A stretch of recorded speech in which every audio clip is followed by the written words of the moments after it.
Bonjour à tous, bienvenue dans ce troisième épisode d'EdiTuto. Il sera consacré à l'utilisation de Planner, toujours en compagnie de mon assistant Michel. L'objectif aujourd'hui est de créer un petit assistant qui nous permettra de nous dispatcher des tâches dans un projet. Ces tâches doivent être accessibles facilement, donc on va utiliser Teams pour intégrer notre planner. Donc Michel m'a sollicité pour la création du fameux planner. Pour cela, il faut aller dans l'équipe qu'on a créée dans le premier EdiTuto et cliquer sur l'ajout du nouvel onglet. Et on va retrouver les différentes applications à notre disposition, dont notre planificateur ou planner. On va créer soit un nouveau plan, soit on va utiliser un plan existant qui aura déjà été créé sur Planner sur Office 365. Là en l'occurrence rien n'a été créé de notre côté, donc Michel crée un nouveau plan. À la création, on va remarquer que celui-ci va être divisé en plusieurs compartiments. On va pouvoir diviser les différents sujets que l'on souhaite.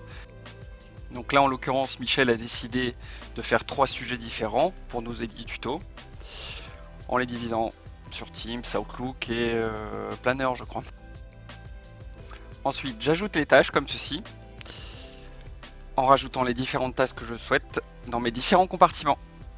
Pour aller dans le détail d'une tâche, on clique dessus et on va pouvoir l'affecter comme ceci aux personnes que l'on souhaite. Ensuite, on va pouvoir donner un état d'avancement avec la progression, une priorité et donner une échéance à ma tâche. On va aussi pouvoir ajouter des notes et en l'occurrence ce qu'on appelle une liste de contrôle ou une checklist.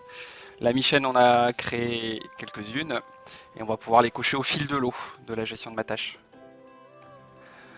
À notre disposition, nous avons aussi un menu rapide avec les 3 petits points sur la droite de la tâche où je vais pouvoir faire des affectations rapides.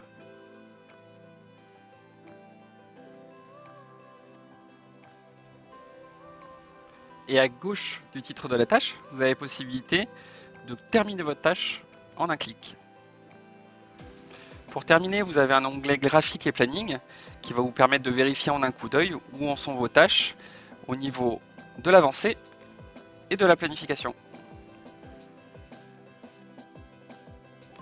Voilà, il ne me reste plus qu'à vous souhaiter de bons tests sur Planner. On se retrouve très vite pour un autre épisode. À très bientôt!